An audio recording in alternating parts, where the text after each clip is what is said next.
What is up, everyone, and welcome to episode 19. He said, just be quiet for 5 seconds. He just asked us to be quiet for 5 seconds so we can start recording. Best opening line for this episode we could have had, I guess. That's the 4 seconds of silence is all that the Cowboys fans get, apparently. In case you're wondering how much Anthony hates the Cowboys. That's how long the ref ran it to him too. Oh man. Oh no. We started this episode with murder, huh? Yeah. My team didn't make the playoffs, so that's how I feel. I lost my coach. I don't know. I lost my coach. Water. You're probably gonna lose your quarterback. Oh, that's funny. Oh my god. Well, welcome everyone. My name is Nell. That's Ant. That's Nate. Anthony, how you doing? How was your weekend? So sorry. My weekend. So look, sounds like everybody's having a pretty good day. I know. I went 1-5 into my predictions and my picks. I did, but damn it, one of them that I got wrong apparently was the Cowboys, and I couldn't believe it. Like, that's the thing. No, we'll talk later about it. It was good. It was just a good weekend. Good. Nate, how was your weekend, bud? Did you watch all the games? Yeah. I had a great time, man. I got some junk food. I was good all week, and I prepared. I was ready for 3 days of football. It was amazing. Well, I guess we'll talk about it. The games weren't as amazing as I was hoping personally. I was looking for a couple more close calls than what we ended up with, but otherwise, yeah, it was a good weekend. Good. Yeah, I did the same thing. I sat on my couch. I was like, I don't want to do anything from the computer, so I moved the Xbox to the living room, and I sat there, and I had Jedi Fallen Order on my big screen, and then on my laptop directly in front of me, I had the Wild Card weekend all weekend. That's all I did. It was fantastic. Not doing anything. Great game, by the way. No, it was fantastic. Yeah, it was a really good game. Talking about a not very good game, let's get into the first one on the list. The Buffalo Bills absolutely embarrass the New England Patriots. 7 drives, 7 touchdowns. Everyone said that Josh Allen and squad played down to their opponents. And yet here we are, Buffalo Bills winning outright. Like, there's no question of can they beat other teams moving forward. They can. But Anthony, Nate, I'm just gonna put this out there. You both picked the Pats to win last week.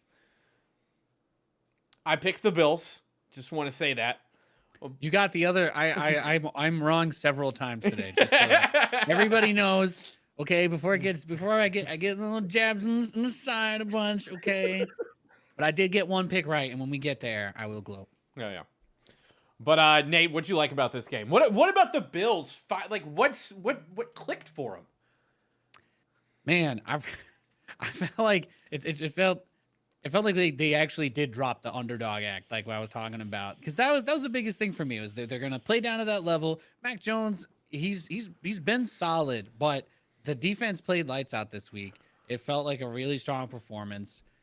I love the confidence, and we didn't see them, like, we didn't see him do that thing where Josh Allen just loses the football and fumbles constantly. Mm-hmm. This was one of those games where I felt like they're like, okay, yeah, we're gonna beat our division rival in the wild card round. Let's run the scoreboard up. Let's really just beat it into them, and it was great. It was great to watch. The best thing about being wrong about my prediction is that I got to see the Patriots lose, which.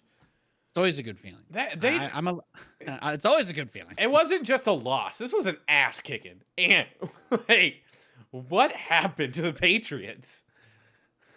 I can't tell you because I turned it off like halfway. I went to work. I went and was being productive. It's just a perfect storm. The rookie played like a rookie, and the Bills for some reason showed up and they showed out. And you know who I thank for that?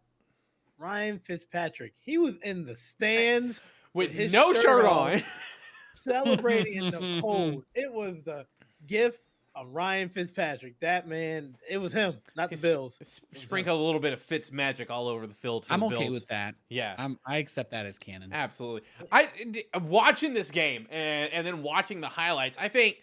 Listen, Josh Allen, 308 yards with 5 touchdowns. And then Devin Singletary with 81 yards and 2 touchdowns. Like, first of all, that's 7 touchdowns. That's absolutely silly. that's silly against the Bill Belichick-led defense. But I think the stat of the game is Josh Allen took 0 sacks. The Bills' offensive line played lights out, and like they barely allowed any pressure to get to Josh Allen. And then that Bills front 7 made Mac Jones run for his life half the damn game. It was wild. And like, I know you love to talk about Mac Jones. You love Mac Jones a lot. But I think this game showed his rookie a lot about who he is as a rookie, right? Like, that he is a rookie. Because he looked flustered every time he got pressured. Yeah, he did. He was rattled. They got to him. They got to him early and often. He picks. Jesus, he just looked like a rookie. He did. But I will tip my cap to him because he had a hell of a season, coming starting every game but one. So I do tip my hat to him. But yeah, he looked like a rookie. There was nothing Belichick could do. That's when you were missing Tom Brady. You missed Tom Brady for games like this where you know you have a rookie quarterback and you know you got to take your lumps. But yeah, kudos to him. Great rookie season, but he looked bad. He did. Man. And it like, I'm not worried about the Pats moving forward. I think they have some things to fix on the offensive line. You saw that once a team that played elite defense. Like, I'm not saying the Bills are an elite defense. Like, let's not throw them in there. They're missing quite a few starters right now, right? Like, they had everyone. I think this may have been worse for Mac Jones. But Nate, if you're a Patriots fan right now, you kind of have to be, 1, happy, but 2, hoping that maybe there's some offensive line signings in free agency, maybe some extra training, another year under Mac Jones's belt. You got to be happy, though, as a Patriots fan. Yeah, I think I'll try to be unbiased here. If you're a Patriots fan, look, you made it to the playoffs with your rookie quarterback. Everybody else that had rookie quarterbacks this year would have loved to be in that position, but they're not. Okay, it was you guys. It was the Pats. So you go to the end of the year. You're confident in your rookie.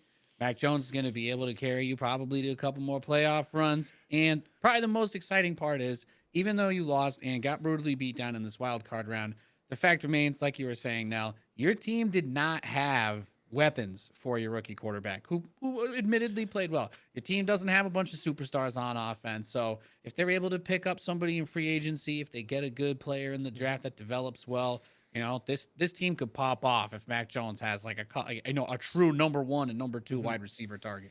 He's got 2 tight ends, and they have 2 of the best tight ends in the league, and they're just not showing up. But Ant, let's talk about the Bills. How worried are you if you're a fan of the opposing team for the Bills for the rest of these playoffs? It's very scary. It's all going to be about matchups. And to be honest, who are they playing?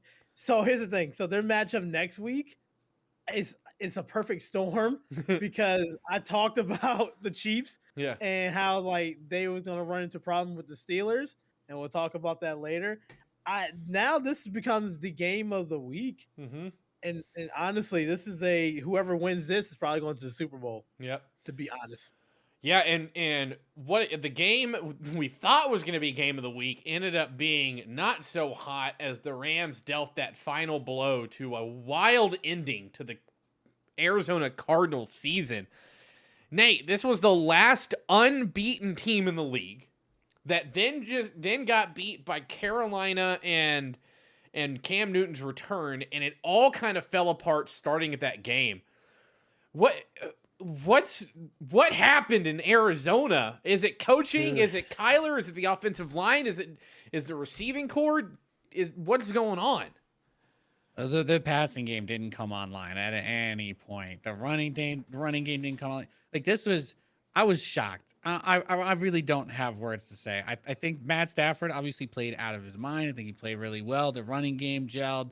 Cam Akers, it was great to see him back on the field. It was great to see him actually on the field, I guess, right? We always love to see that, re-aggravating injuries and stuff like that. But LA just came out rushing, and I feel like it's got to come down somewhat on Cliff. I really don't know. Like you just watch the game, just got outplayed at every level. It felt like, and some really, really, really painful turnovers. Mm-hmm. What about you, Ant? Let's flip it over to the Rams. Like, first, massive milestone for Matt Stafford and his what can already be considered stat-wise a Hall of Fame career, because he's been one of the better passers over the decade plus he's been in the league. Matt Stafford's first playoff win. Is this a sign of Matt Stafford and the Rams syncing up well together in the playoffs? Or is it the Cardinals falling apart? Or was it a perfect storm? This is exactly why you went out and got Stafford. The Rams gave up a lot. They traded Jared Goff, which was a young talent. They did it for a reason. They knew that Matt Stafford would show up, and he did. The Rams defense, oh my God. Aaron Donald, that he is an animal. He is not human. He is so hard to stop. OBJ, I want to shout out OBJ. Sick touchdown catch. It's so good to see him on the playoff stage because I know he can ball out, and it shows you that Cleveland was the problem. Like, we're seeing a lot of things in a perfect storm with the Rams. Mm-hmm. We see Cleveland was the issue for OBJ. We see that Detroit was the issue for Stafford. We knew Stafford can ball out. Who would have thunk he left Detroit? Bam, he got his first playoff win. This Rams team looks so good, and I'm really excited to see them going forward. But kudos to them. Also, the Cardinals choked. They choked the bottom half of the season. Remember, we were talking about them. We were so hyped. Mm-hmm. They started, 5-0, 6-0? 7-0, I think. I think it was I think Murray got hurt, and they just couldn't figure it out. And when Murray came back, they still look rough. It was just tough. Very unfortunate. Yeah. It's wild. First, it's wild to think this was Kyler Murray's first playoff game, which is wild to think about because it feels like he's been in the league longer than he has been, mainly because he was also tearing it up in Oklahoma, and he's been in the forefront of the national mind for a while. But if we're looking back, Josh Allen struggled in his first playoff game. I mean, is there a chance that Kyler can learn from these struggles, kind of like Josh Allen did, rebound and bring this team back next year and come back even better? Yeah, oh, absolutely. He is fine. I'm not worried about him. Like Chad said, also missing D-Hop really hurt. So I think Kyler is going to be fine. Do a little bit to fix the offensive line. Address a few things, but I think he'll be fine. Yeah. I will say this, Nate. Even though they gave up 34 points, Arizona's defense looked pretty good. I'd have to say having J.J. Watt back probably gave a little pep to their step. But the Rams offense, whenever it comes down to the running game, too, now they have a dual-headed attack in Cam Akers and Sony Michel. Should that be a focus for this team moving forward in the playoffs? Absolutely, absolutely. Look, Cam Akers catching a pass from OBJ was I did want to say because we brought him up. Look, he put his money where his mouth is, and he is performing after all the BS, after all the drama. He's doing pretty well on the Rams. So that was I'm not going to take a stance one way or the other, but I like to see it because it creates a little more interesting drama. But. No. Yeah, Cam Akers, like I was saying, recovering from that tough injury. Obviously, you protect that area, you consider that, but you have a fresh running back who's not only good at running, who can obviously catch too, but you don't have a whole season of hits on him. And this is where you can wear out teams that are going to be battered down or missing some of their talent because of these injuries. So I'd love to see them do it because they don't need to worry as much about the receiver talent anyway when Stafford can place the ball, but they've got the talent there too. Yeah. I mean, to put it in perspective, they ran the ball almost 40 times. They passed it 18.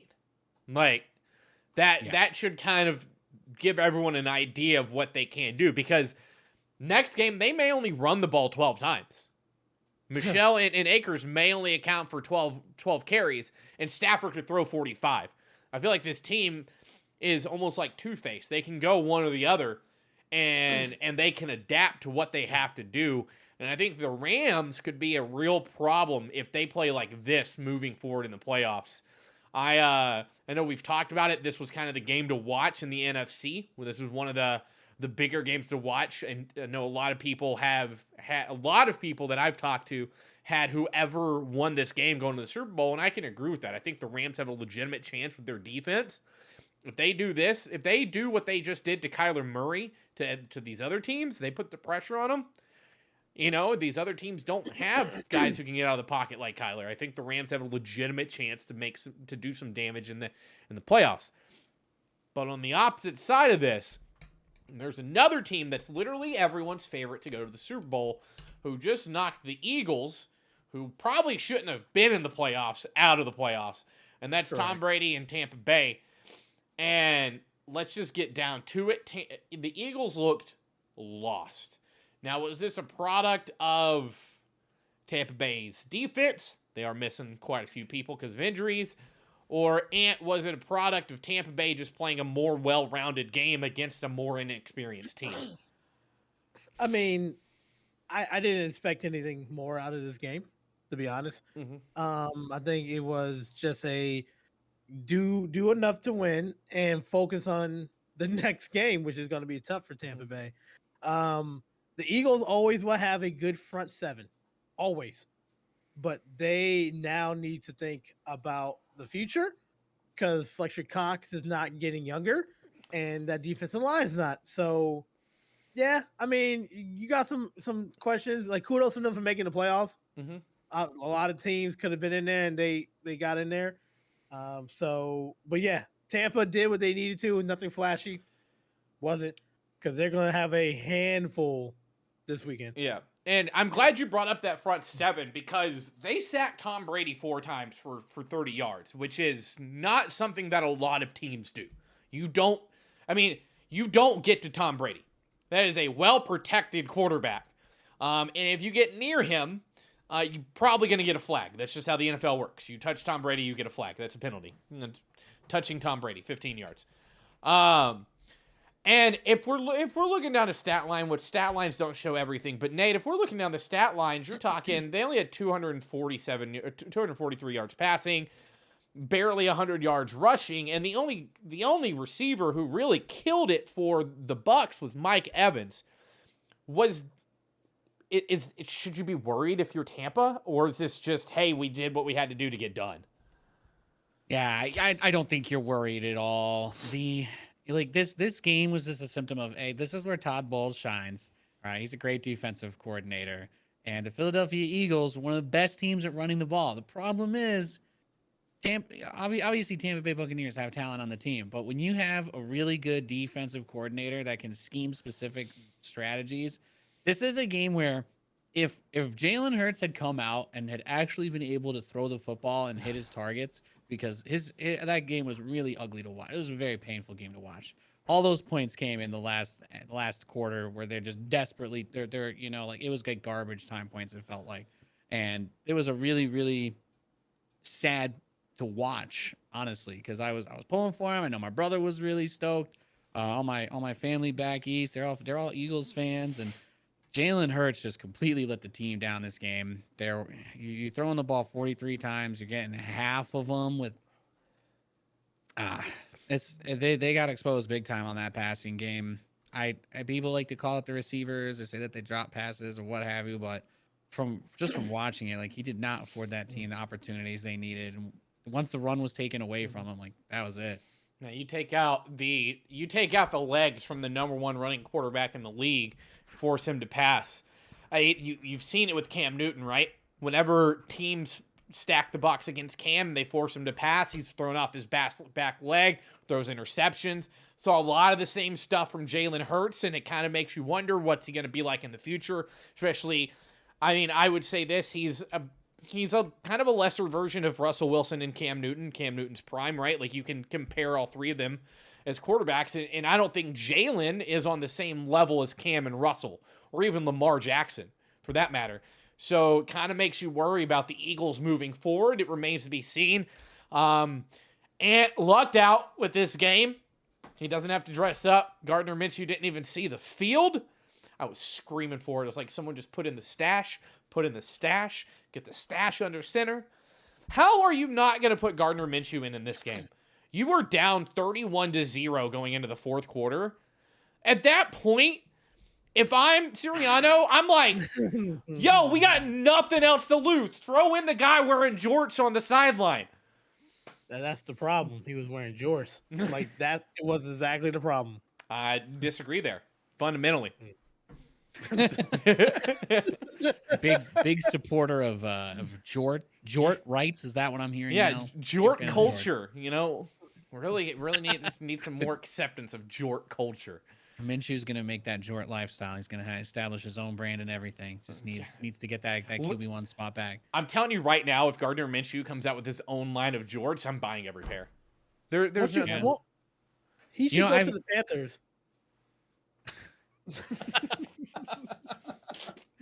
I've tweeted Braxton Berrios like 7 times asking him to drop a line of like the muscle tank tops because they have like the Nike training equipment that normal people can't buy, and he looks so jacked in all these pictures. I'm like, can you just sell these yourself? Can we get this? NFL players, more merch lines, merch lines. Give me Gardner Minshew's jort line. And listen, I would take Gardner Minshew in Carolina as a Panthers fan. Give me Gardner Minshew. I would take him over Sammy for sure. Yo, yeah, absolutely. Oh, dude, Gardner Minshew, Sammy $20 million. I would pay. How much I paid? Almost 19 million guaranteed. Girl. Yeah. Listen, give me $19 million. I probably go throw the same amount of picks as Sam Darnold. I could get you more. I bet you I'd do more. I get your money's worth. I pump those numbers up for you. Don't worry about it. You want number 1 overall pick? I'll let Aaron Donald break my back for $18 million. Let's go. Like my problem is, I know me and Nate asked this a lot. Y'all picked up his option before he stepped on the field. You know how talented that potential, is? But that's like one of the biggest downfalls. The fans, right? They're trying to do right by the fans too with that. Yeah, that's the biggest downfall, I think, of NFL scouting is that everything's based on potential. It's like what this kid can do, right? It's like you look at like quarterbacks who have had bad starts and someone judged them off their potential. All right, I see you staring at me right now, Ant. Go ahead.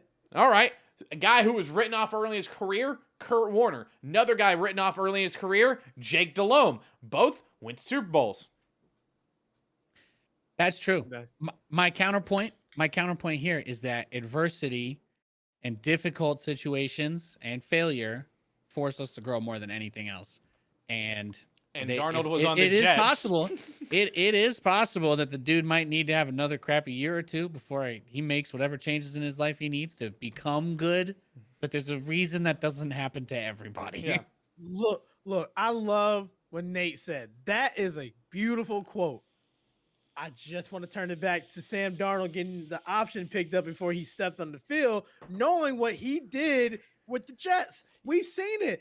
Are you going to judge any player based off their time with Adam Gase? Yeah. See, I mean, look, we ran 40 halfback guys with Frank Gore in one game. Why? Adam Gase. Listen, we thought maybe they thought that there was something interesting going to happen with this kid because he was seeing ghosts on the field. No, you believe in Sam Darnold.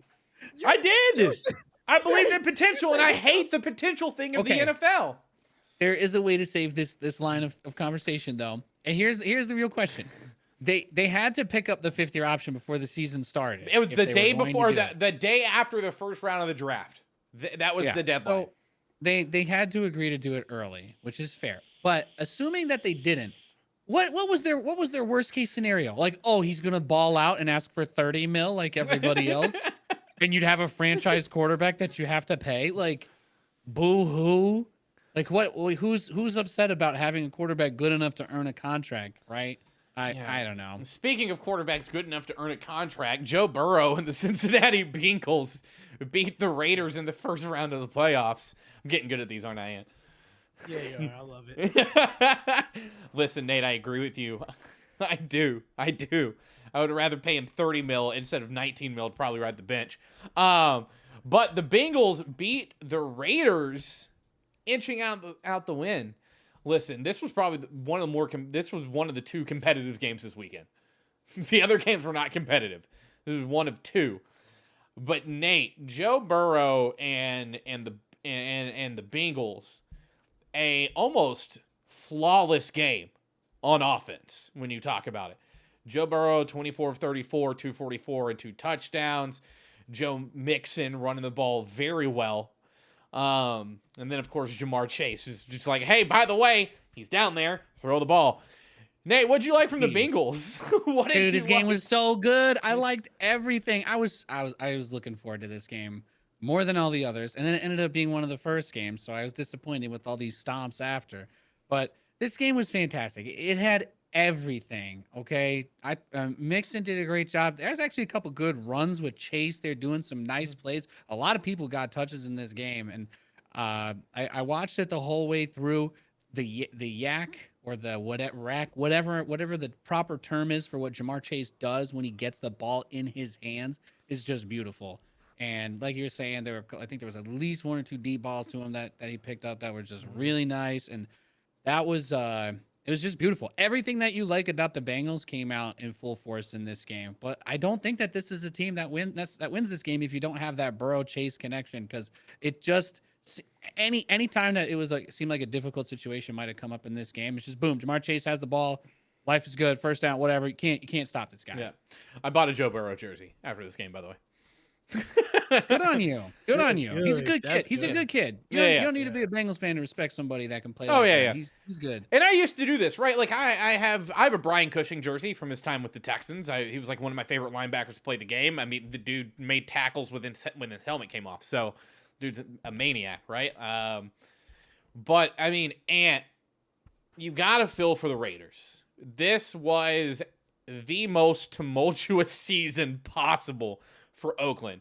And then they come out and Derek Carr has an okay game, right? He was almost sub 50%, still threw for 310 yards with a touchdown and a pick.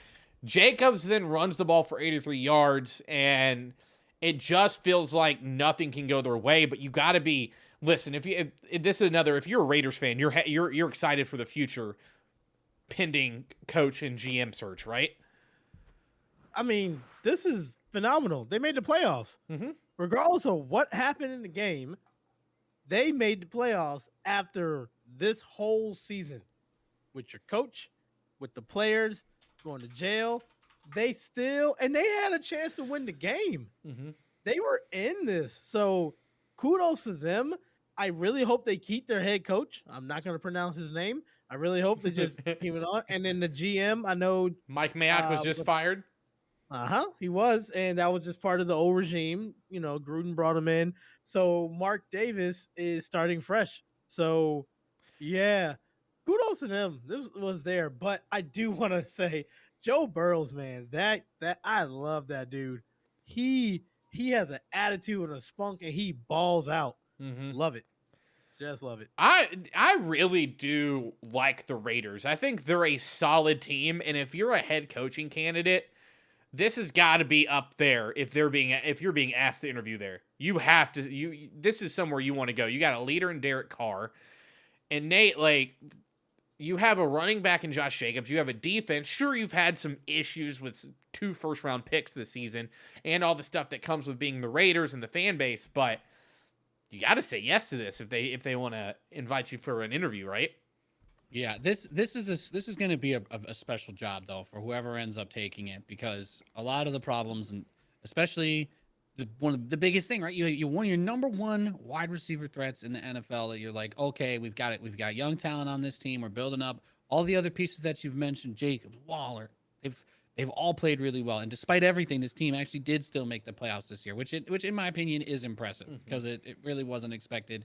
And again, in some of the really tragic things that happened, their team got a lot worse. They didn't just lose random players that whatever. But that comes back to the coach needs to be prepared to be a father figure to some of these guys that are going to be coming in, because you need to have someone that can give that direction, or at the very least encourage players to make the right decisions for themselves. You can't have another rookie come in and get in a car accident. You can't have somebody, posting a video of them like throwing around a fucking machine gun. You can't have stuff like that happening. And if you can't get that mentality about why it's important for them to do right by the people that make this possible, everybody that makes the NFL possible by watching and participating and going to the games, that's just not something that you can allow to continue to be an issue. So they need to be really careful with who they ask and who they want to have there. But whoever goes in to take that job needs to understand that what's going to be asked of them, or what they're going to need to do, regardless of if it's asked or not, is they need to lead the players on and off the field. Yep. Nate, how confident? I mean, not Nate. Ant, how confident are you in the Bengals moving forward in the playoffs? I'm all about matchups, and they do have a good one. I have a confidence that they can make it to the AFC Championship game, and I can't never say never. I think they can shock the world. The two other teams, Kansas City and Buffalo, have been balling out. Like you saw their 2 games. So, I mean, they got a puncher's chance. They do. Yep. Better than the next team we're going to talk about. Speaking of the next team, Dallas in questionable play calling leads them to a loss in the game, or did it?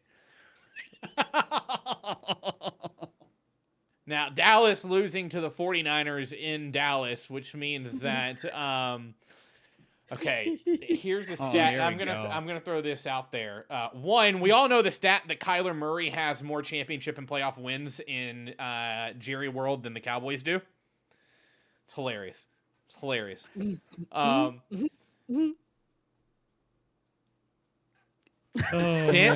the past 20 years, who has more playoff wins, the Cowboys or the Jets? No. Actually, let me ask you this question. I one up you. Who has more playoffs wins in the past 20 years? The Dallas Cowboys or Jake Delhomme? God. Oh my God. We can keep going with this. This is. Whew. Yeah. I think Jake the best Delhomme way is 5 playoff wins. The Cowboys have 3 in 20 years. In 20 years. Jake Delhomme hasn't played in 8. Are they still them boys? That's a good question. Are they? I can answer that question. Hell no. All right. All right, but Ant, let's get to this. Let's get into it. I mean, let's just get right into it. All right, let's be honest. San Francisco did not play a great game. No. They kicked a bunch of field goals. Yeah, they kicked a bunch of field goals and they ran the ball. Hey, I will say this. Mitchell and Deebo Samuel both look great running the ball. Deebo Samuel, they use him like that forever and sign him to a wild contract and make him make fantasy football dreams come true. But Ant, what happened in this game? This was absolutely pathetic. It has nothing to do with the officials. That was just an icing on the cake. How do you lose to a team that their quarterback, Garoppolo, 16-25, 172 and a pick? Jameis can do that better in his sleep. All right? Jameis would have thrown 3 picks. But he would have still... Oh, my God, Dallas. Like, for real.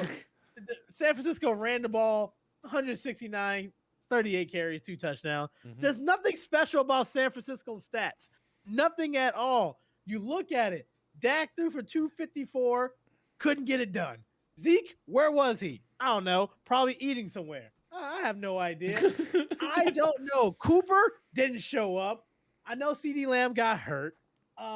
Where's the person that catches it in his body? I don't even know. I don't even care. Nobody showed up on the Dallas offense at all. Offensive line didn't show up. Defense, whatever. Parsons, good for him. That's good. Diggs, good job. How do you lose to a team that has a quarterback that has a thumb that's probably dislocated from his hand? How? And then at the end of the game, you blame the officials. You said, oh my God, the officials ran into us. No, you shouldn't went for a quarterback draw that he ran in the middle of the field and he slid. That's your fault. First of all, Dak, if you know football, which you do, not dissing him, pick the ball up, give it to the referee.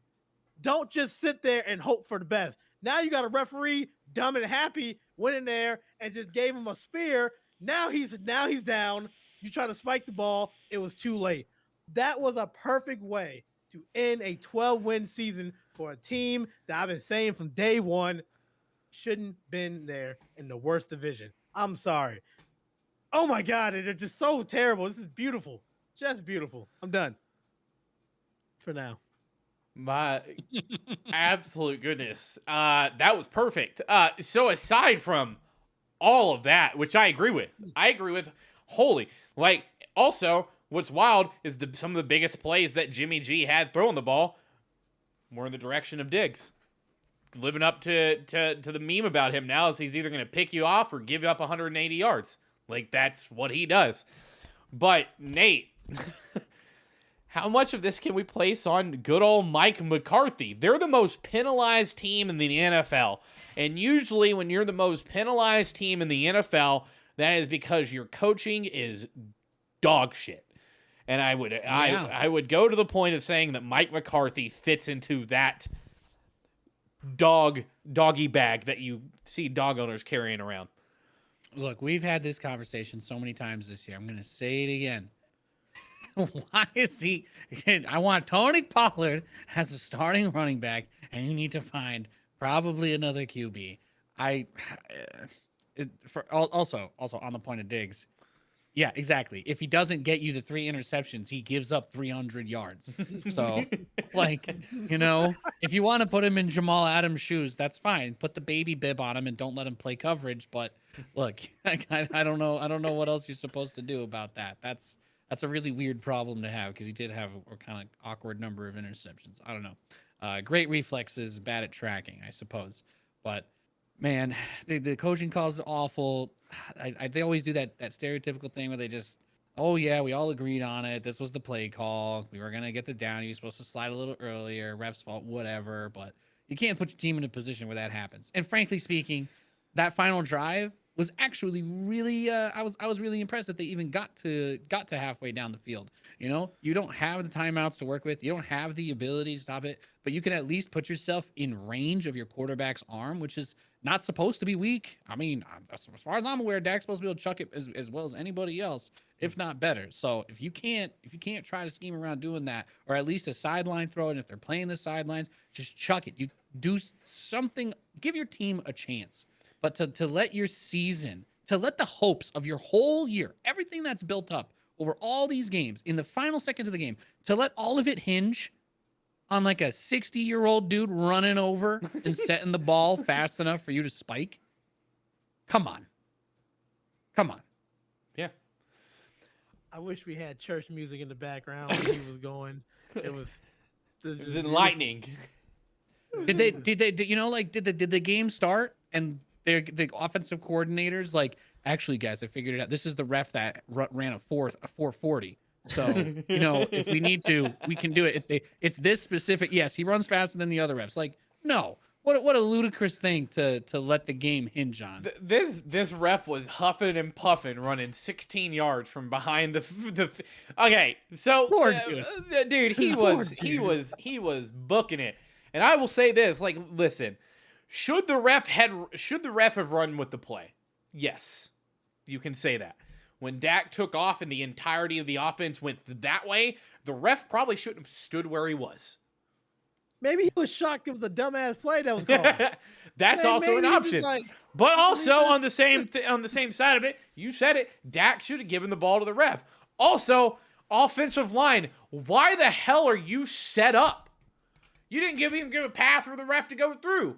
Now, also, you could argue that there was 1 second when the spike happened, but what Nate and Ant both said, it shouldn't have come down to that.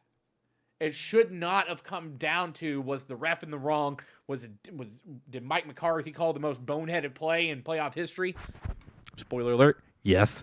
It shouldn't have come down to that. Why are you getting penalized? You had ample opportunity in the fourth quarter to shut this game down. Whether it was 4th and 1, false start, go back 5 yards, now we're punting the ball. Like, it happened so many times for the Cowboys, and there's a reason we're not talking about the 49ers for this game. It's because the Cowboys lost this game. The 49ers did not win it. I want to be very clear on that. The Cowboys gave this game to the 49ers. The Cowboys are a far better team than the 49ers. We was having the 49ers placed in the top 5 worst team this season. The Cowboys, 12 wins, they dominated. They choked, plain and simple. Mm-hmm. And I just don't understand. I can't believe when the fans were like, the ref cost us the game. They were comparing it to the Dez catch. They don't let stuff go.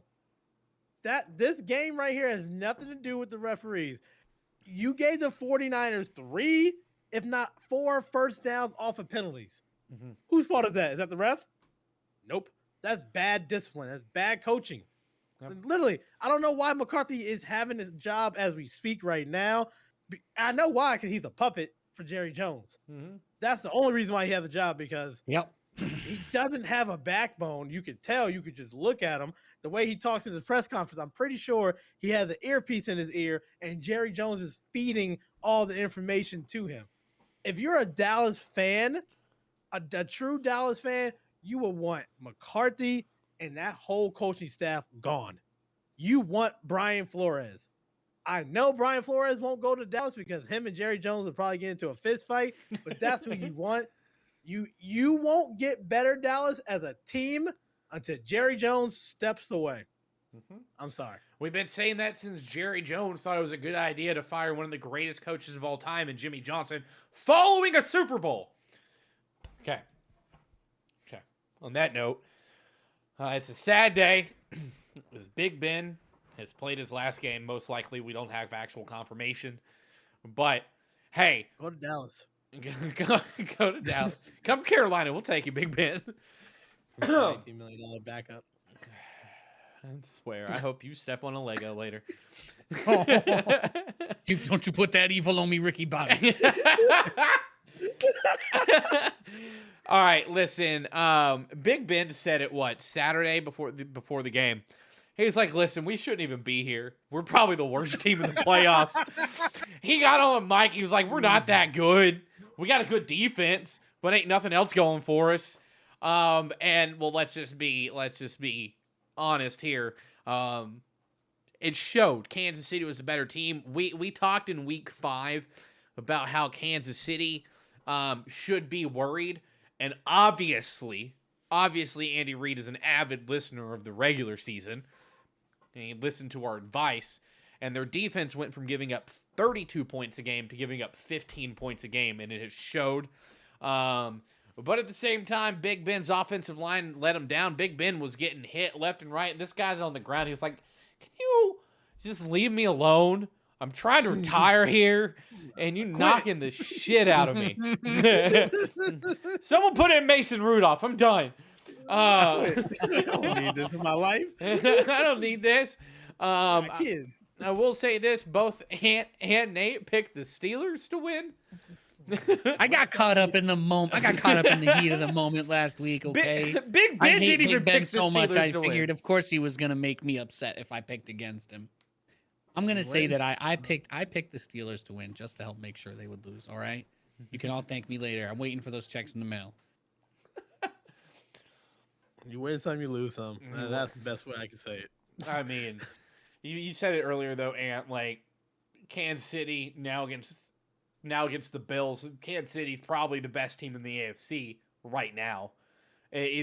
Looking ahead for Kansas City, do you think there's any chance they can lose to Buffalo or to whoever else they play once they get to the AFC Championship? They could absolutely lose to Buffalo. If Buffalo plays like this, they will. I'll wait. I'll save my prediction until the end.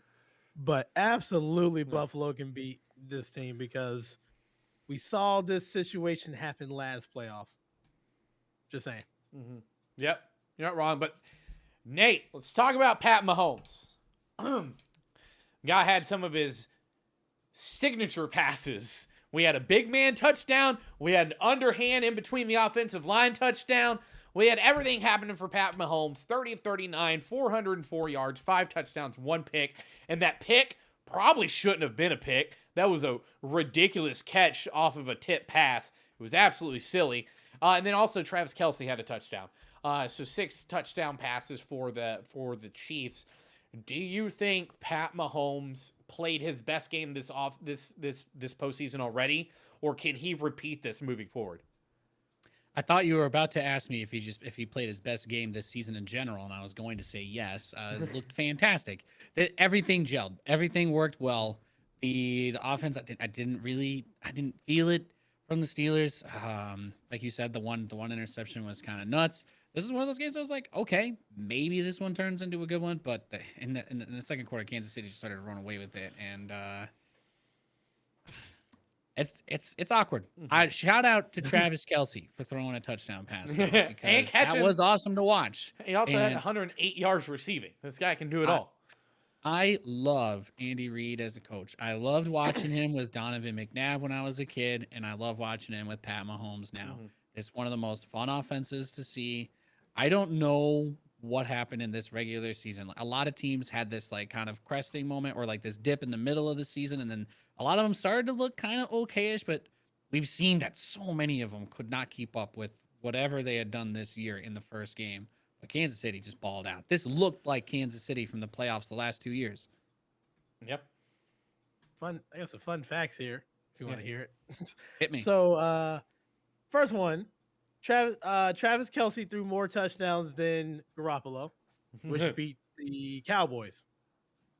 Yeah. That was a fun fact. Second fun fact, Sam Darnold should go to the camp that Patrick Mahomes went to.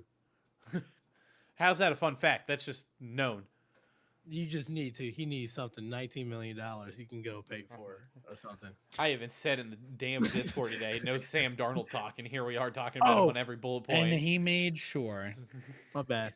$19 million. Anywho, moving down to the injuries of the week. A big one. Jimmy G apparently now has a strained shoulder to go along with his torn ligament in his thumb. This guy, I love that everyone's like, yeah, Jimmy G is going to be a hot commodity this offseason. No, he's not. Dude walks across the street and stubs his toe. Man, he can't throw the football home. He puts his left shoe on his right foot, his right shoe on his left foot, and somehow gets hurt doing it. Though in serious news, if you watch the Cardinals game, Budda Baker was taken off the field on a stretcher. Reports have that he had movement after that happened, and it was ruled a concussion, and he even tweeted out that he's doing good. So good vibes to Budda Baker. Let's hop into some quick storylines or top things to talk about. All right, Jalen Hurts. We talked about the Eagles. Let's just hear it. Is Jalen Hurts going to be the franchise answer that Philly thought he was going to be once Nick Foles and Carson Wentz left? That's tough.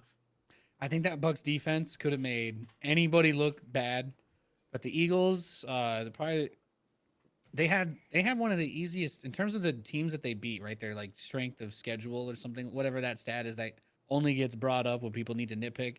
Mm-hmm. But the teams that they beat weren't as good as some of the other teams that they had to go through. I mean, they beat the Jets, right? So I was like, that's not really going to be indicative of where things are going. But Jalen Hurts' passing game is real bad. He needs to fix that up.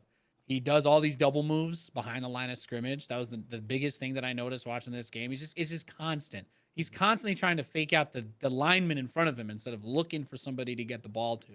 And you can use your legs, and that's great. If you want to just scamper off to the side, there's a lot of quarterbacks that do that really well, but he doesn't. He like stays in the pocket until it's too late and then tries to do this shimmy move, which is obviously more difficult to do when you wait. And the ball's over the head on a lot of passes. I don't know. I really like Jalen Hurts going into this season. I think I talked him up almost every time I had the chance to. But this game, and I'd like to see Minshew play. Yeah. Okay. I mean, I agree. I don't think Jalen Hurts is the franchise that Philly thought he would be, right? But I mean, Philly's also missing a lot of stuff from their Super Bowl win, 3 years ago? Yeah. And Hurts's I guess inexperience showed a lot during that game. His inexperience in the postseason, but also inexperience as an NFL quarterback. Let's go to the next one. Ant, we talked about it. Mike Mayock fired by the Raiders. The NFL analyst mock draft specialty turned GM for the Raiders let go. Is this a sign of Mark Davis upset with the product on the field, or is this just, hey, let's get rid of everyone from Gruden's tenure and start new? I think it's just wiping clean from anything related to Gruden, and to make sure you don't have a bad rap on your name, like the Washington football team. But I think this was going to happen. I think this is the coach you should keep. Find a GM that has on the same level. But I think these are good moves from Davis. I think this needs to be done. So I mean, unfortunate for Mike Mayock, but he'll find his seat back in NFL Network just in time for the draft, so we can hear him and we can discuss these college prospects. So, but yeah, this is a good overhaul for the Raiders. Like I said, they're talented. They just now need the direction and leadership. Yeah. And then Nate, keeping it with the Raiders, it seems that Mark Davis has already had talks with Bisaccia, who has been the interim head coach since John Gruden was let go.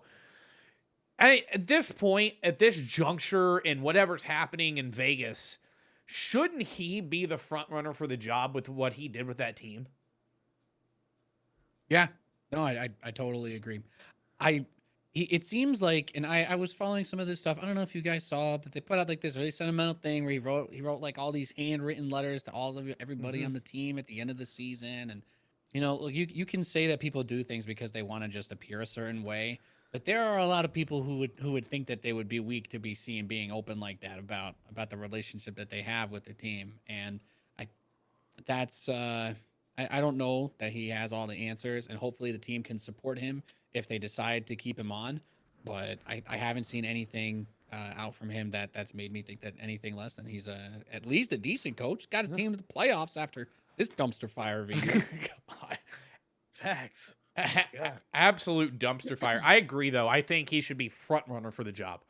They're probably gonna extend this interview process out, get a GM in first, and then the GM can make the decision on who they want to hire. But if you're Mark Davis, I think you have a bona fide winner in Bisaccia, and you got to keep him on board in some capacity, right? Whether he stays on as head coach or he becomes he was a special teams coordinator, stays in some capacity as a coordinator for the team.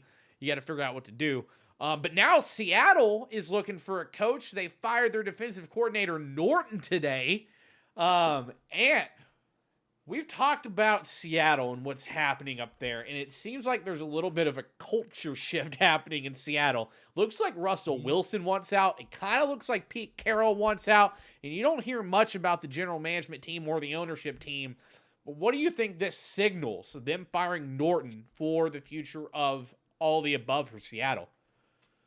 There are going to be some stories coming out about what's going on in Seattle. The fact that you start quarterback and your coach maybe wants out. This might be an overhaul. This might be a rebuild, which they needed since the Legion of Boom left. So, yeah, I'm not surprised this needed to happen. They need to start looking into a younger direction.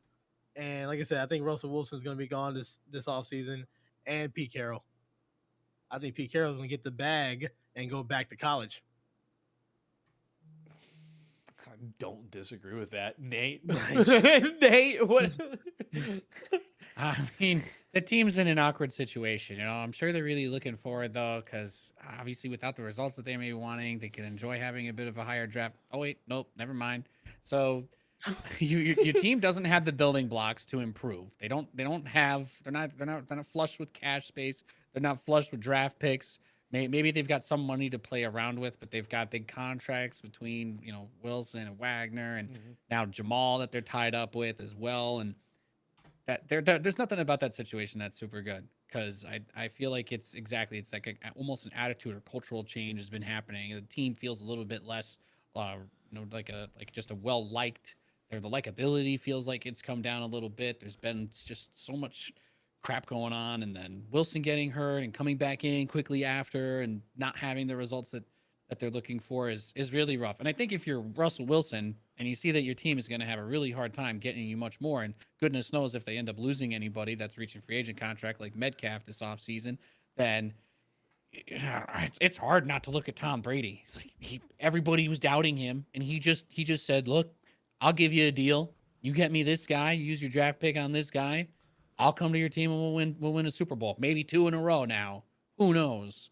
But if you're Russell Wilson, I feel like there are a couple of teams that would be willing to say, "Hey, if you come to us, we will throw everything we have at weapons for you this season because just like F it." Some team that just keeps trying and failing, like the Broncos. I don't know. Carolina. Miami. Get out of here. Three different names right there. Boom. No, I agree with all this. See, the days of Legion of Boom and that powerhouse that Seattle had become are well gone. And Seattle really needs to think about what's going on in the future. I think the same goes for Dallas. Stephen Jones, obviously president of the Cowboys, Jerry Jones' son, is sure. Actually, I have breaking news. This just popped up on my Twitter feed. Pep Hamilton, who we talked about last week, the passing game coordinator for the Houston Texans, so Deshaun Watson's favorite person in Houston, has declined to interview with the Carolina Panthers for the open offensive coordinator position. I can't catch a break. I can't. Even the Texans coach just said, "No, I'm good. No, I'm good. Yeah, you got Sam Darnold? Nah, we're good. We're good." So, oh God, that's just. I think that's a sign of what's going on in Carolina. I think whatever's going to happen is I think Dave Tepper's going to realize that no one's going to want to come there, and they're going to have to either deal with work with what they have in house or fire Matt Rule and find an entirely new staff. So we'll see. But also thinking of that, Stephen Jones is sure that Mike McCarthy returns to Dallas. But is this even the right decision at all with how everything played out on Sunday? So I'm gonna be serious for the Cowboys fans this time around. This offseason could have potentially a lot of great names for coaches. And the fact is that they are keeping him on shows me that that McCarthy is going to agree to whatever the Joneses want him to do. There's so many good coaches out there. I would not keep McCarthy at all. Did you see his locker room speech when we talked about it in the beginning of the season? Jesus, that was horrible. Like, I can get a 10-year-old to do something a lot better than that. No offense to the 10-year-old, but I know he'll do a lot better. It's just a puppet. He's literally a puppet. He's not making the moves. Jerry Jones is gonna make the moves in the offseason, but I would let him go. There's so many good coaches out there. Matter of fact, you got a damn offensive coordinator on your team, Kellen Moore. Yeah, that can do your job. Eric, the defensive coordinator who declined to go somewhere else. Let them be a head coach. Not this guy. Let this man go and coach a high school football team. Oh, Kellen Moore, the former cover athlete of NCAA football 2008 from Boise State. Left-hander, right? Yeah. No, right-hander. Was he a left-hander? He might have been a left-hander. But that's whenever Boise State did the Statue of Liberty play and won the bowl game. Way back. Yeah, okay. So, see, the rest of the team's more exciting than Mike McCarthy. Just get rid of him. I don't want to read this next line. Per The Athletic, the Carolina Panthers, Pittsburgh Steelers, and Denver Broncos are the most likely trade partners for Kirk Cousins. Okay, I have the perfect analogy for this situation. Yeah, go ahead, please. Is it like trading for Sam Darnold? It was we weren't super well off growing up, and I can tell you that one of the old tricks of the trade, when you can't get your dad to give you new batteries for the Game Boy, you put him in the freezer and you just leave him in there, And it'll get you a couple more minutes of playtime when you take him out until the batteries warm up, and then you gotta save your Pokemon game in between every single fight. And that's what this Kirk Cousins situation is like. I don't know what freezer they think they're gonna put him in. I don't know who thinks they're gonna just have his twilight years. His twilight years are going to suddenly. He's like, oh, I'm actually like one of those whiskeys that's worth more the longer. It's like, no, you're not Tom Brady, Kirk. Okay, you scammed the Vikings out of $80 million. Congratulations, Guaranteed. I'm glad $80 million guaranteed dollars. I'm so glad you turned down New York with that. I'm so glad our terrible GM wasn't able to make that ungodly abomination happen. But yeah, well, Darnold's only $18 million, Cowhead. Okay, only 18. Kirk was 80. But okay, and let's break this down. You're talking about teams that have Sam Darnold, Drew Lock, because Teddy Bridgewater's lucky to be alive, and Mason Rudolph currently set to be their quarterbacks next season. Kirk Cousins is an upgrade over all three of those. But is he? Yes. What does Minneapolis have to show for it for Kirk Cousins? Exactly. What do they have to show for it? What, we lose in the division round? We get knocked. We never win our division. We don't do anything here. Less turnovers than the Panthers this year. Yeah, you've got to deal with Aaron Rodgers. All right. Kirk Cousins might be a viable quarterback in the NFC East, or I would have said maybe last year the AFC East, just because that's how low the bar was across the board.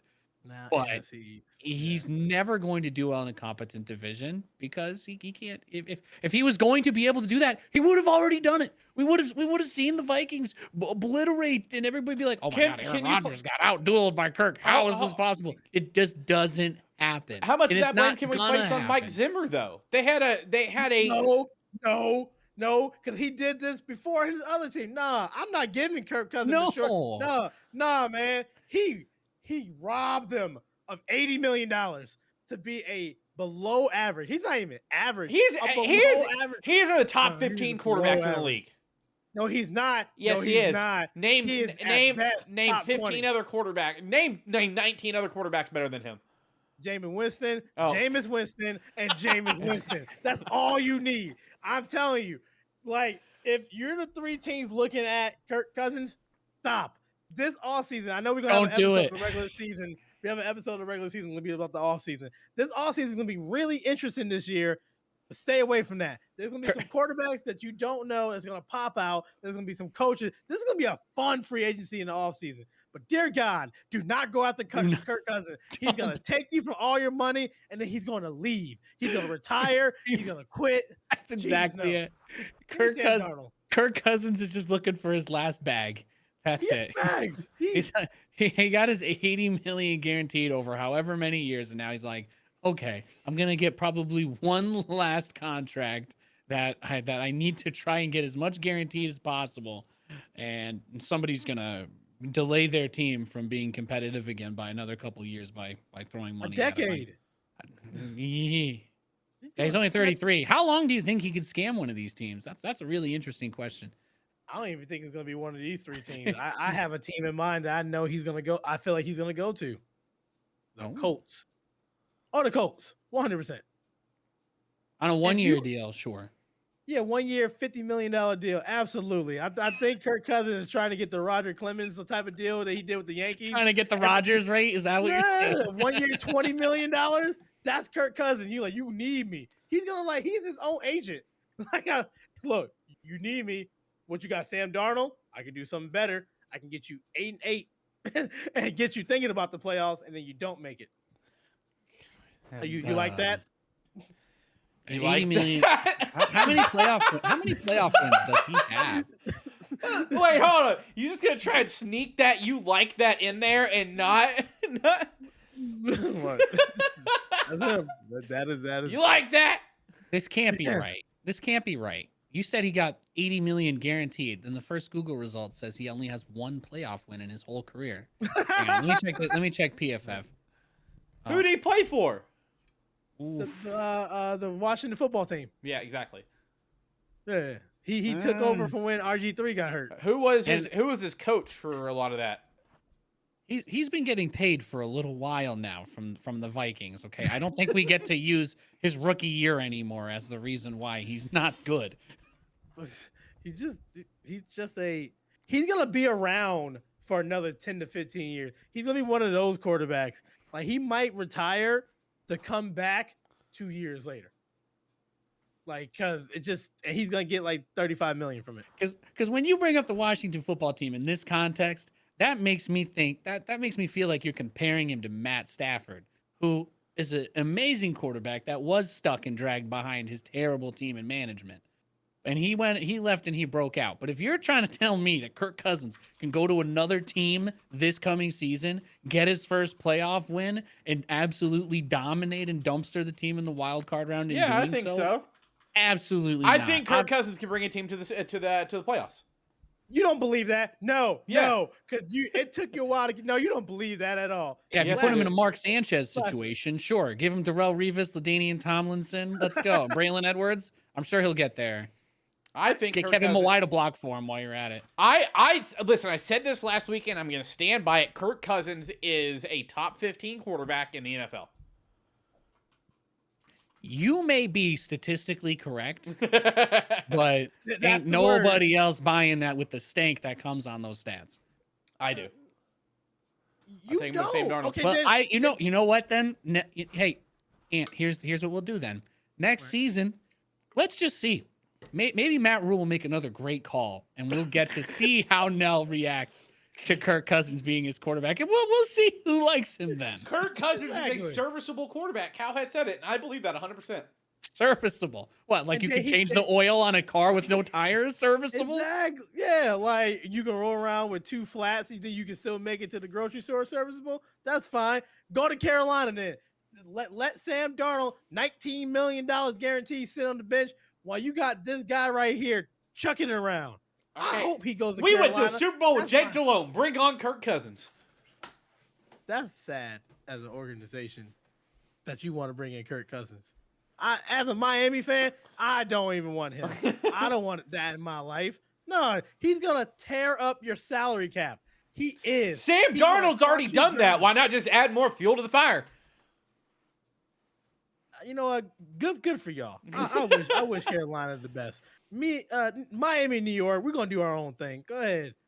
Get Sam Darnold and Kirk I Cousins. don't both understand on why your you team. hate Kirk Cousins so much. He's been You say he's he's the been top under 15. subpar coaching with subpar talent around him, and now he has. Hold on, before you say anything. Now they spend all this money this past offseason on defense, and that defense doesn't even show up all season. You spent all cannot that place what money on happened. No. offense. You can't place They what should have happened put in that Minnesota. money on GameStop stock. You can't. Okay? You can't place that. You can't place these losses all on Kirk Cousins when the defense they paid to show up were giving up 30 points a game. It's Yeah, true. yeah, I can. completely agree with I you. can. I can only hope and pray that whatever team picks Kirk Cousins up is able to craft the perfect little baby crib as you've described to carry him where he doesn't have to be the big hero by himself because no team that wins Super Bowls has to rely on their quarterback playing hero ball ever. Trent Dilfer, Jake Delhomme, both went to the Super Bowl. Okay, that's not. Yeah, everybody Kirk makes Cousins. mistakes. Yeah, Listen, I'm Look. just saying, you put Kirk Cousins on the other side of a top 10 defense, and that team is playoff bound. Carolina's already got the number two off defense in the league. They got the number 2 defense in the league. They got Hassan Reddick. They got Brian Burns. They got Vernon Butler. Then they got C.J. Henderson and Stephon Gilmore and J.C. Horn, who before he got hurt was looking to be a stud of a rookie. Listen, Carolina aside, Kirk Cousins is a lot better than you guys were giving credit for. I'm not hating on Kirk Cousins. Yes, you are. Let me make it You clear, gave I'm me all not this shit for hating on Mac Jones, and you're taking a top Look, 15 it's not like he quarterback has and throwing Adam him under a Thielen tire. or Justin Jefferson or Yeah. it's not like he has those guys, right? It's not like he has Dalvin Cook that he could dump it off to, right? Obviously, Top 5 offensive line. He's stuck with Ty Johnson and whoever the Steelers have. Kirk Cousins was the number 9 quarterback in terms of passing yards this season. Number 9 quarterback in terms. Wait, 9. number 9 quarterback in terms of touchdowns. If we go in terms of interceptions, he had 7, which, by the way, free agency is going to be a very fun show. He had Oh my less God, yes. interceptions than Tom Brady, Matthew Stafford, Justin Herbert, Dak Prescott, Patrick Mahomes, Josh Allen, and Joe Burrow, as well as Kyler Murray, all Derek made Carr, the and Big playoffs. Ben. And what does he have to show for it? Okay, are you going to blame that on him thing. for having a solid season, or are you going to blame that on a defense that gave up every game they played in? Look, okay, hold on real quick. Cowhead. Peyton Manning won the Super Bowl with a noodle arm. Peyton Manning had the best defense I ever seen in my life on the other side. He had a young Von Miller. And Kirk defense in Cousins has Denver one of the was- worst. No, he did not, because 2 years ago, the Vikings was a top 5 defense. And what happened there? Another 8-8 season.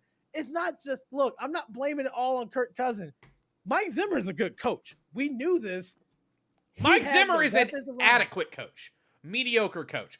How many playoff wins did Mike Zimmer have as a head coach in Minnesota? Because he had Kirk Cousins as quarterback. That's not fair. All right? You just said no. I I was going to say, Absolutely we've not. already established how many playoff wins Kirk Cousins has. Yeah, and that's attached with Mike Zimmerman. That's why Zimmerman is gone, and now Kirk Cousins is probably going to be gone because they're both average. It's time. And you know what? Carolina fans, I wouldn't want Kirk Cousins on my team. I'd rather just suffer with Sam Darnold one more year, clear that money off the cap, and let's go to the draft and figure out life. Trade Christian McCaffrey. Oh, trade him.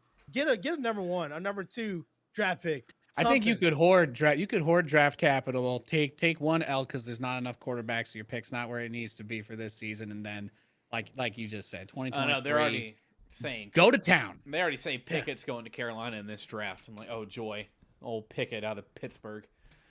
Yeah, there's a rookie recap here. We're gonna skip that. We already talked about everyone except for Creed Humphrey. By the way, 65 snaps, 1 sack allowed, 90.5 rating. Still the top rated center in the NFL. If you ask me, Creed Humphrey should win Offensive Rookie of the Year, but they're not going to give it to an offensive lineman. But he should win it. Oh yeah. This is why Mahomes was standing upright. Yeah. And Mahomes was allowed to get 400 yards and 5 touchdowns. Yeah. This man's gonna have like a 95 rating in Madden. He's gonna go from like a 60 something overall to a 95 because he's the best. He's the best center in the game. Yeah, I appreciate offensive linemen. I do. I love have good offensive one linemen. question. I have one question. I think it's a good one for everybody here. Based on the way that game went, and I think we can all agree Creed Humphrey has obviously had a tremendous impact for the offensive line on the Chiefs. Considering how far they're going and who is left, does that make him? Has he been the most impactful rookie pickup this year? Then you think across the NFL? Let's look Or at is it Jamar, or is that we looking at Chase for that? how much running did around the pocket or around the backfield did Mahomes do last year versus this year? Last year he was running for his life the entire time, and this year he's been able to sit still. And a good center can do that. And I know the Dolphins have had great centers.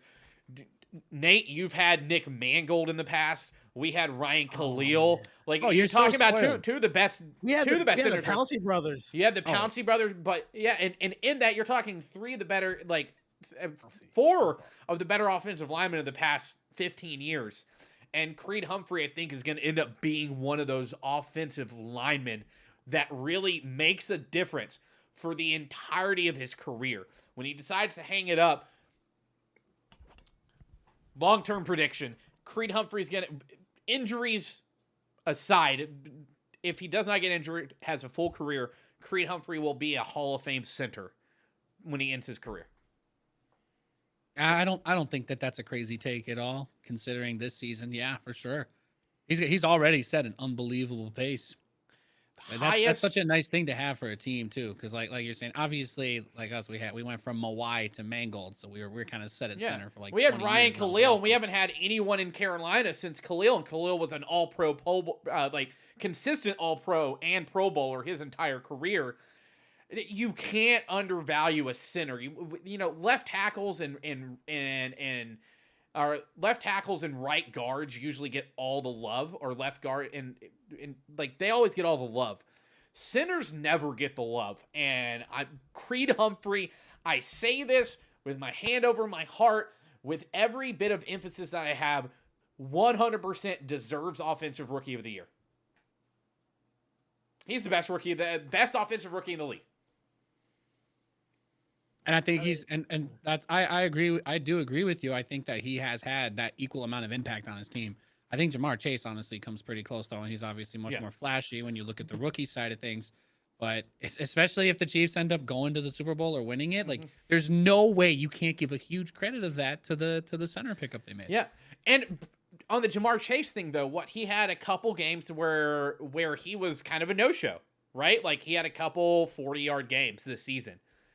And the rest of the receivers picked up. That's when T. Higgins had his 240-yard game, right? Like, I would say that any athletic, and not any, but any excellent athlete, wide receiver, could perform not at the level that Jamar Chase is, but very close with that offense.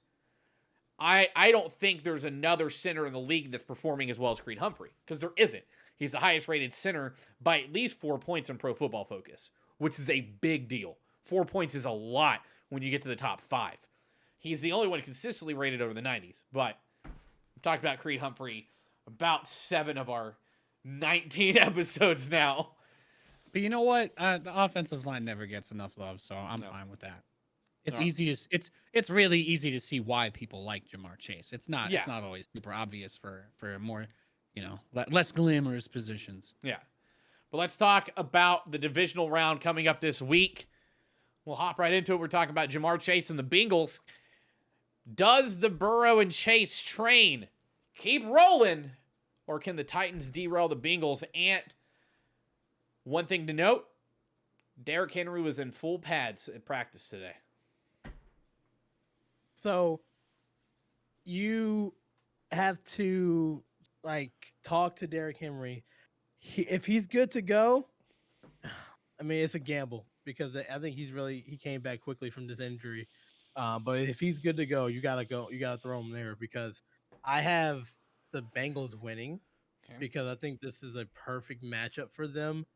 I guess Tennessee does have a good defense. They've been doing well. But I do have the Bengals. They're just rolling. They're hot. This is a hot team. They came in from the last few games, and they're just rolling. I just don't see – I don't believe in Tannehill. I don't. None of us but do. things could change. If Derrick Henry is at least 85 to 90%, Bengals might have trouble because I talked about this beginning of the year when Derrick Henry was MVP type of caliber. A running game this late in the season with the weather can control a game. And if Derrick Henry can get you those 3rd and 2s, 3rd and 3s, they can get the football and you can get the time of possession in your favor, 25, 30 minutes, then Joe Burrows can't do a lot if he's not on the field. Mm-hmm. So that defense would have to stack the box. Tannehill is one of the top 3 best play action quarterbacks. Mm-hmm. So if you get the running game going and Tannehill can do the play action, that's when he's the deadliest. That would be the trouble for Bengals. But right now, I don't know about Derrick Henry, so my gut and my pick is going to be the Bengals. Okay. Nate, what say you, sir? I like everything you said. I don't have a lot to disagree with. Derrick Henry's performance and his health is going to be the determining factor for me. But I think the Burrow train is going to keep rolling. I think that they are gelling. They look fantastic. And somehow Burrow looked even better in his first playoff game. So I'm looking forward to seeing them take the Titans down. I wouldn't be mad if the Titans ended up winning this, but I don't think that they're going to have that same rhythm the Bengals will this weekend. I agree with that. There's nothing for me to add that's not a rehash of what you guys just said. You already know I picked the Bengals to be the AFC representative in the Super Bowl. And I'm going to keep rolling with the Joe Burrow train. I want to see another cigar picture. I want to see it. All right. Next, we got the Niners at the Packers. Will Jimmy G's late season heroics continues, or are the Packers set to deal the fatal blow? Nate, we'll start with you on this one. Yeah, well, for all the reasons, you kind of, I think you got through everything when we talked about that Cards game, but, the Cowboys game, but with the stitched together hand and all of that, unfortunately, you don't have somebody like Diggs that you can target for thousands of yards. So, yeah, Packers. I'm going Packers here. Aaron Rodgers. He's he's doing his thing. What about you, Ant? I mean, they're my representative from the NFC, so I got them winning. Okay. I just, you know. So I'm just gonna say this. Listen. Before you think I'm stupid, I got to pick one upset a week, and I think this is the upset. I think somehow this doesn't come down to Jimmy G versus Aaron Rodgers. I think that Deebo Samuel and Eli Mitchell take this game on their backs and they run for 220 plus yards combined, and they win this game on the ground. It's going to be cold. It's in Green Bay. San Francisco's got a good running game. I think that San Francisco can pull the upset here. And there is a very good point that was pointed out in chat by a Niners fan, Cowhead. Aaron Rodgers is also 0-3 against the Niners in the playoffs. Not that that matters, but I think the Packers D has had a little bit of trouble against the run this season. San Francisco's probably got one of the best run combinations in the league, and I could see San Francisco pulling an upset. I mean, when you talk about the running game, like we talked about the Tennessee game, if the 49ers can't control it on the ground, my concern is Jimmy G. He's going to have to make a throw. And if he has a strained shoulder, I don't know if it's what if he's hurt? What if it's Trey Lance and now we have a dual threat running back or a dual threat quarterback? I think that changes the game. I actually think that I think that little slip kind of says everything about how you really feel on this now. I think it's going to be a running game, and I think if it's a running base game, the Niners have the advantage. I just think that, Rodgers is playing that villain role, and he is determined. This man is balling out. The matchup with Adams, it's gonna be tough. I'm not saying that it's impossible, but I just think Rodgers is on a mission. He is on a mission to win MVP, to win the Super Bowl, flick off everybody, and then retire. Cool. All right. Well, let's move on.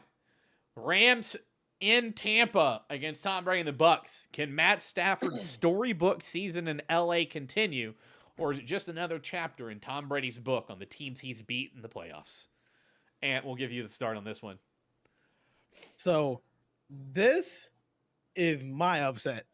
Okay. I have the Rams the Rams winning by double digits.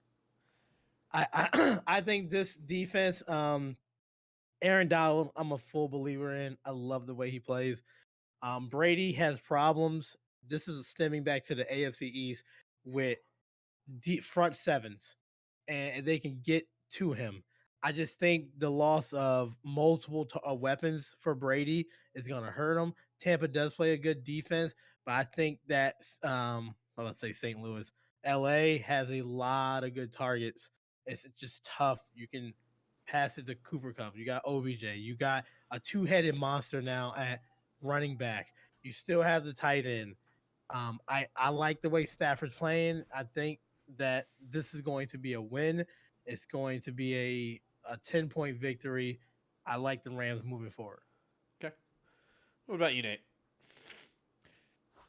I mean, the Rams are in the perfect storm. They've got everything. They've got all the important players at all the important positions playing healthily enough to do all of the important things. And then you've got Tom Brady's goon squad, okay? And the best NFL quarterback of all time. And obviously the best playoff quarterback of all time. Somehow better in the playoffs even than his historic regular season performances, if that's even possible. So I want to say Rams because I think Tom Brady's about to be overwhelmed largely, as you were pointing out, by the injuries. They're missing a lot of guys. They're taking those blows, but getting that healthy Cam Akers back in, having that duo, and OBJ coming in refreshed is really, really big. I think if if OBJ can step up and give the opportunities for Stafford to cut this very good defense apart, which is it's still not going to be easy. I hope this turns into a shootout. I don't want to be wrong and see it be 0-21 in the first quarter again. I don't want that, but yeah, I'm gonna root against Tom Brady because I actually like the Matt Stafford needs a Super Bowl ring arc more than I do the Brady supervillain arc. Yeah. See, I agree with everything you both just said, except for the fact that it's touchdown Tommy. It's Tom Brady, and it's Tom Brady in the divisional round, and it's Tom Brady with, even though that team's hurt, still more weapons than half the Super Bowls that he's won. He's still got Evans, he's still got Gronk, he's got some up and comers. He's got the ability to do it by committee. The running game with Vaughn has looked good enough. It's Tom Brady, though. Let's be honest. It's Tom Brady versus Matt Stafford. And hold on. And no matter how much of a storybook season this is for Matt Stafford, and he's out of Detroit, he's finally got a team around him, it's still Matt Stafford, who still somehow manages to blow 17-point lead in the season, who still manages to throw stupid interceptions, who still lost to the Cardinals early in the season whenever they were picked to win handily. So, if you ask me, I don't think the Rams on offense have what it takes to go touchdown for touchdown with the Bucs. But here's the thing. You said, yes, the Rams lost to the Cardinals when they should have won. They won when they needed to. Okay. They showed up in the playoffs when they needed to. They could have folded. Stafford could have reverted back to the Detroit days. This is a different Stafford that had a coaching staff and an organization believing in him, that they gave up a lot to get him. Their offensive weapons are held. This was the I don't know. Arizona has not been a good football team for the past couple months. So to say, I say that, but I'm looking at LA's offense. They're not injured. They're getting stronger. Now they added Cam Akers back. That's a big deal. Like, you got a two-headed monster that can give you those tough yardage. The weather's not going to be bad down here in Tampa, so they're going to throw it out. Stafford loves throwing that thing around. He has targets. The young secondary into Tampa Bay, they're injured. They're injured all around. If this was a healthy Bucs, if this was a Bucs that had a sane AB and they had Chris Godwin plus Mike Evans and Gronk and OJ Howard, yeah, that might be something. But we're talking about a team that has Aaron Donald up there, Von Miller. He's going to get his thing going. That and Jalen Ramsey, that he's going to lock down Mike Evans. That's crazy. He's going to follow him. That means, what does Brady have left to throw the ball with? Gronk, okay, maybe down the end zone, but you got to get there. That Rams defense is hungry. That Rams team is hungry. I agree with you now. It's Tom Brady. I understand Tom Brady. We've seen it. Trust me, Dolphins, Jet fans, we've seen it. But I think everybody's not giving enough credit to LA. Like, they're here. They're here for a reason. I don't think it's as much an issue of giving credit or not, because I agree with both of you, but I don't have a firm stance because for all of the things that we've just gone in very deep, it makes the game for me impossible to call. It should be a really good game. It should be Brady doing Brady things, and it should be a really talented Los Angeles team that's very healthy, keeping up and being competitive. And whoever can do the most to lift their team's offense is, it's going to be a Brady Stafford match. That's the way it's going to be marketed. That's the way people are going to talk about it, and that's what people are going to remember from this game. Oh. We'll see. Check back in next Tuesday when the Bucs win. Then for the last game for the divisional round, we have the Bills playing in Kansas City. Can the Bills repeat a dominant offensive performance, or are the Chiefs set to rein them in by the horns? Nate, who do you have taking what's likely to be, listen, here's my advice. Bet the over. Yeah. Oh yeah. I'm seeing a lot of points. But I'm going to go Chiefs here. They look in peak playoff form last week. It was a nasty game, and that momentum, everything about that. Just has me feeling really confident for them. I think Andy Reid's going to call a really good game, and we're going to see Josh Allen make some bad turnovers that cost the team the game. We'll see. Right. What about you, Ant? I definitely see Buffalo going up 21-0 in the first half and then blow it. This has the making of it was Tennessee and Kansas City. But Tennessee went up, I think like 3 or 4 scores, and Mahomes came back. I think it was nice to see Buffalo play the way they did against New England. It's really good, actually promising. But what was even better was Kansas City and Mahomes saving his best game for the playoffs. Mhm. I just don't. I think Kansas City will pull it out, and it's going to be a shootout, though. Yeah. It will. Well, not just trying to disagree, but I'm going with Buffalo. And here's the reason. I think this comes down to a man we just talked about, Creed Humphrey, going up against one of the best run stopping defensive tackles in the league in Starley Tulele. I think that matchup makes this entire game, and really Creed hasn't gone up against a defensive tackle that plays the run that doesn't go for the sack, right? Starley Tulele he's plugging the hole, he's stopping the run. And one of the things that worked well for Kansas City this past week was that Clyde Edwards-Helaire was able to get things going. So while Kansas City was chunking the ball around, they were being set up by their run game, and I don't see that run game being set up against this front seven, especially against someone like Starley Tulele in this game. Also, I think this is Josh Allen's defining game. I think we're about to see a Josh Allen that we've all expected to see and we've all wanted to see, and I think this is the game where he does it. This is the battle of the two quarterbacks that, when they were both drafted, were predicted to be the future of the NFL, right? Mahomes is already there. Now it's Josh Allen's turn to kind of take that step and be a top 3 quarterback in the league. And I think this is the game where he does it. I mean, don't sleep on Creed, because he did go up against a Steelers front seven that has Cam Hayward. He did go up against the Eagles with Fletcher Cox. Yep. That man can do it. I know you like Star. I know you. But Carolina it's so what I'm connection. saying is it's different. Star's he's not the type of defensive tackle that's going in and trying to get the sacks. He is there to play a hole and to provide pressure. I think Starley Tulele has had, 5 sacks in the past 5 years. That number's completely made up. Do not take it seriously at all. But he's never had sacks. He was great in Carolina whenever he had whoever next to him, Kyle Love or any of those guys next to him. And I'm excited for that matchup. I'm not saying Creed can't handle it. I'm saying Creed's going to be taken off guard when the guy's not trying to get past him for the sack. But he's like, hold on, I'm going to hold the pocket. Another thing is, I think the big X factor is they're playing in Kansas City, and that crowd is crazy.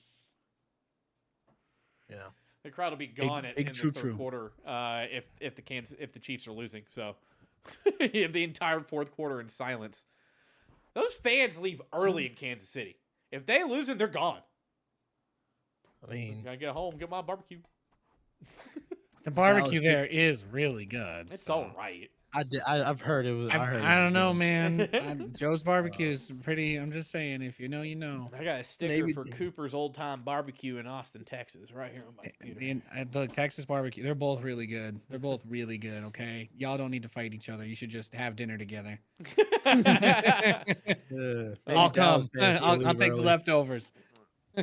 All right. With that being said, that brings us to the end of episode 19 of the regular season. I literally messaged these dudes before the show and was like, this is a light schedule. And here we are, an hour and 40 minutes. So our longest episode yet with the least amount of games to ever cover. That being said, gentlemen, thank you for your time. I appreciate you as always. Everyone listening, watching, remember you can tune in every Tuesday at 9 p.m. Eastern over on twitch.tv/RD Sports. You can join in chat. You've heard us call it out. You can be here live as we're making this all happen.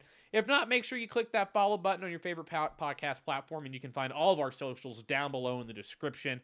And we hope you guys join us for the next show. We'll be live again next week covering the divisional rounds where Buffalo beats Kansas City. And the Bengals win because the Rams beat the Bucks, and great. And Matt Stafford's going to throw 4 picks. There's a prediction. With 6 touchdowns. That being said, everyone have a wonderful evening. Thank you so much for listening. Again, my name is Nell, joined as always by Ant and Nate. Thanks and take care.